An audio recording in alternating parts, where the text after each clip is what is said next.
자, 안녕하세요, 여러분. 지난번에 그 조동사를 완전히 마치고, 그림에 그 서법을 들어갔거든요. 그래서 오늘부터 서법을 할 텐데, 아마 지난번에 약간의 서법에 대한 언급이 있었을 겁니다. 서법을 얘기할 때 가장 중요한 것은 두 가지를 이해하면 되는데요. 하나는 그 직설법, 그 다음이 또 하나는 이 가정법. 우리가 여기서 책에서는 가상법이라고 했는데요. 가상이나 가정이나 실제 일어나지 않는 것을 그러리라고 상상을 하고 그리고 이야기하는 그것을 우리가 가정법이라고 이야기할 수가 있죠. 물론 가상이라는 것도 일종의 그 설정을 해놓고 반드시 일어나지 않더라도 얘기 속에서 이렇게 될 수 있다는 상황을 설정하고 그 상황에서라면 이런 일종의 if라는 영어에 그것으로 설명하는 게 되겠습니다. 여기 잠깐 보시면 그 페이지에서 첫 번째 if라는 거 좀 나오죠. 이 부분이 가장 그 전형적인 가정 또는 가상의 이야기가 되겠습니다. 물론 모든 것이 그렇게 끝나지는 않습니다만은 그걸로만 다 되는 건 아니지만 문법에서 영어에서 물론 우리말도 모든 세계 언어가 그런 부분은 다 존재하리라고 생각을 해요. 왜냐하면 사람들이 이야기를 할 때 완전한 사실적인 이야기만 하는 것이 아니라 경우에 따라서는 상황을 좀 설정해 놓고 그러한 상황이라면 나는 이런 의견을 내고 싶다라는 말을 하는 경우들이 얼마든지 있을 수 있기 때문에 가정의 경우가 상당히 많은 부분에서 이야기가 되는 것은 그렇게 놀랄 부분은 아니다. 이렇게 말씀을 드리고 싶습니다.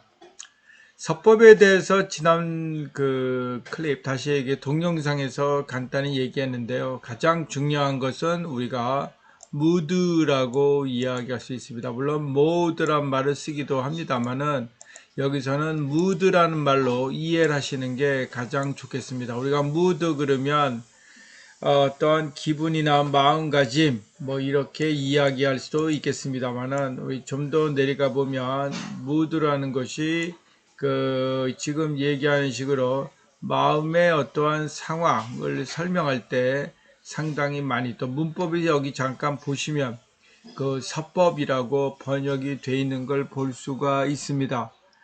서라는 건 우리가 말을 끌어간다는 뜻인데요.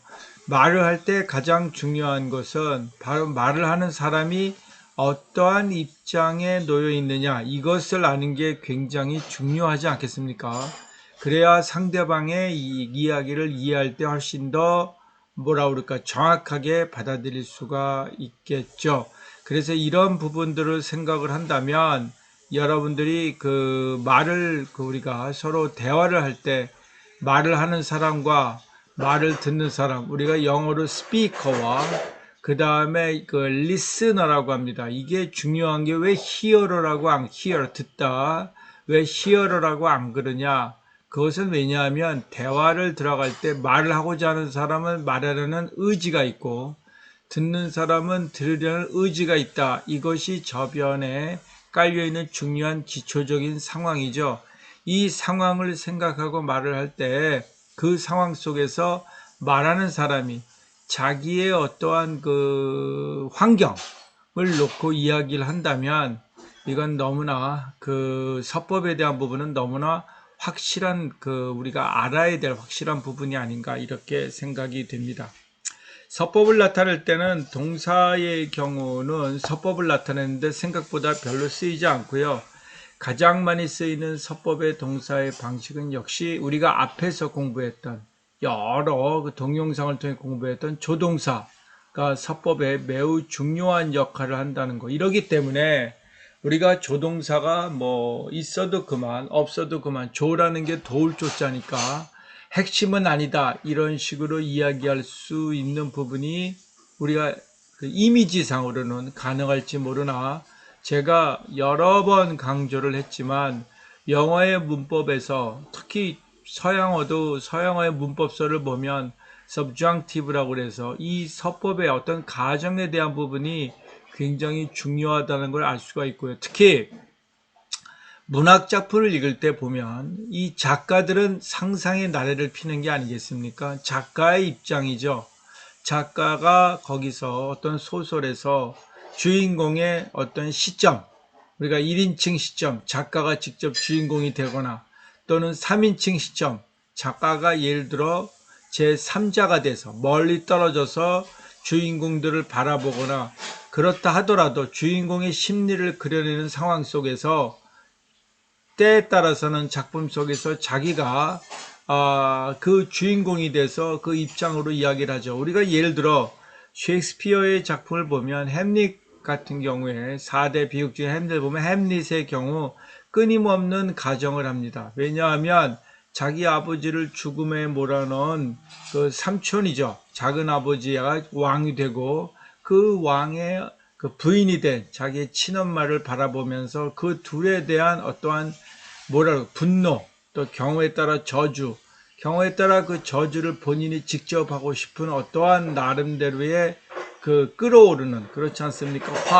이런 것들을 생각을 해보면 여러분들이 금방 서법이라는 게 얼마나 중요한 부분인가 이것을 알 수가 있을 겁니다.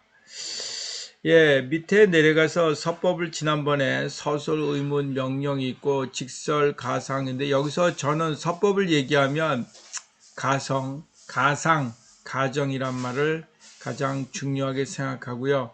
그 다음에 여기에 보면 그 가상, 욕망, 가망성, 불가능성, 의심을 이야기합니다. 물론 경우에 따라 우리가 명령의 경우도 서법이지만 여러분 살면서 명령을 몇 마디나 합니까? 요즘 같은 경우 여러분들이 예를 들어 아무리 나이가 먹었다고 그래서 제가 지금 선생의 입장을 갖고 있습니다만 학생한테 무조건 이렇게 해 저렇게 해 이래 저래 해 봐라 뭐 이런 식으로 말을 하면 글쎄요 사회적으로 제가 좀 더 부드럽게 저의 생활을 해갈 수 있을까요? 네, 또 아래에 있는 사람 윗사람한테 명령문을 쓴다는 건 더욱더 어려운 지경이죠. 특히 아시아권, 특히 한국의 경우에는 거의 상상을 할 수가 없는 거 아니겠습니까?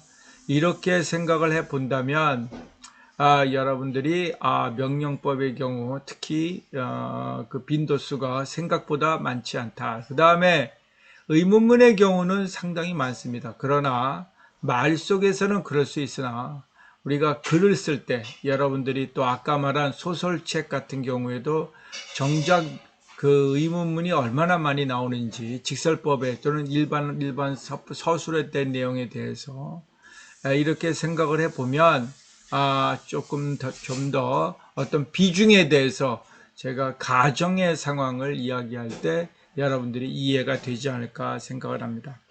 가상법은 여기서 영어에서 이미 얘기했지만 subjunctive라고 이야기를 합니다. 여기서 서법이라고 얘기하고요. 가정법, 서법 중에 subjunctivus 그래서 우리가 밑에 보면 현대 영어에 있어서의 가사 비단 종속절에만 쓰이는 if절이 종속절 아니겠습니까? Almighty may guard you. 그래서 신께서 너를 해주기를 그렇게 해주기를 바래. 그 어떤 가정이고 거기에 대해서 그분이 도와주신다면 We had better consult the waiter. 그렇죠. 하는 편이 지금 우리가 한다면 It were best he makes his peace. 그래서 before he make destroyer. 뭔가 하기 전에 평화를 찾기를 그것도 한다면 그렇습니다. 그 다음에 경우에 따라 우리가 I have to and go and see my brother before he comes back 이런 경우에도 우리가 금방 얘기할 수 있는 부분이 있습니다. 그래서 subjunctive에 대해서 우리가 subjunctive if절을 생각을 하지만 우리가 문법을 공부할 땐 if절 위주로 공부를 할 겁니다. 왜냐하면 시험 문제를 낼 때 비단 수능뿐만 아니라 영어 수능뿐만 아니라 토익, 토플의 경우에도 if절이 매우 중요한 역할을 합니다. 여러분들이 예를 들어 굉장히 고급 글을 본다. 예를 들어서 또한 종교에 대한 글이라든가 또는 어떤 철학적인 글이라든가 또는 뭔가 그 에세이인데 아주 유명한 작가가 쓴 에세이의 경우에는 이러한 위에 말한 종속 if절이 아닌 뭐 문장 속에서 컨텍스트 상에서의 가정의 이야기를 합니다만 그것은 항상 그렇지 않다 이렇게 생각을 하시면 되겠습니다. 가상법의 형태를 생각을 하면 몇 가지지만 제가 뭐라고 그랬습니까? 가상법 형태는 보통 직설의 경우가 아니기 때문에 우리가 주어 동사 일치만 he나 she로 시작한다 하더라도 동사에 s를 붙이지 않고요. 또는 비동사에 be나 was가 나타나지 않는다는 것. 가장 핵심적인 경우가 되겠습니다. 우리가 분명히 단수의 그거인데 과거의 사실인데 were로 나타나 있다. you도 아닌데 이런 경우 됩니다. 또 조동사의 경우에 let, say, might, shall, should, will, would 이런 것들이 바로 조동사가 제가 중요한 역할을 한다고 방금 말씀을 드렸죠. 그래서 조동사 내용을 볼 때 우리가 경우에 따라 제가 설명을 하면서 약간 이 가정에 대한 걸 약간씩 설명했던 그러한 부분들이 있을 겁니다. 동사의 굴절형에서 우리 인플렉셔널이라는데 이것의 인플렉션이란 말은 뭐냐면 동사가 변하는 겁니다. 예를 들어 teach, teacher도 인플렉션이고요. teach, teaches, he teaches 같은 것도 인플렉션이 되겠습니다. 가상법에서는 이 부분이 아주 강하게 나타나지를 않는데요. 어쨌든 이 장에서 제가 가상의 이야기를 할 때 뭐다? 바로 우리가 비동사의 경우 방금 얘기했던 그 다음에 조동사의 경우를 제가 이야기를 했습니다. 이 부분 반드시 명심하시고요. 여기에 보면 가상법 현재, 가상법 과거가 있습니다. 이거 굉장히 중요한 부분이거든요. 이 부분 여러분들은 정말 외우다시피 하셔야 돼요. 그래서 가상법 현재, 그보다는 가상법 과거가, 그래서 제가 가상이라면 가정이라고 생각을 하십시오. 그래서 여기에 보면 굴절, be loved, were loved. 그래서 가장 중요한 건 요 오른쪽. 그 다음에 조동사에 있어서의 우리가 쓸 수 있는데 가장 중요한 것은 should입니다. should.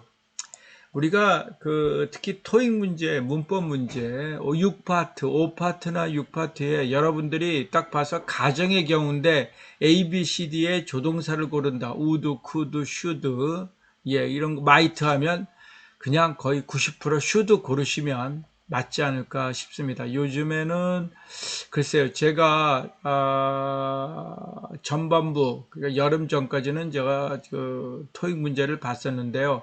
요즘에 학생들한테 토익을 거의 가르치지 않아서 그런지 제가 잘 안 보거든요. 최근의 문제를 제가 다시 한번 볼 기회가 있으면 하겠습니다만 should가 가정법의 문제에서 굉장히 중요한 역할을 한다. 이렇게 생각을 하시면 되겠습니다. 가정법, 가상법의 시제형에 대해서는 요 다음에 우리가 설명을 하도록 하겠습니다.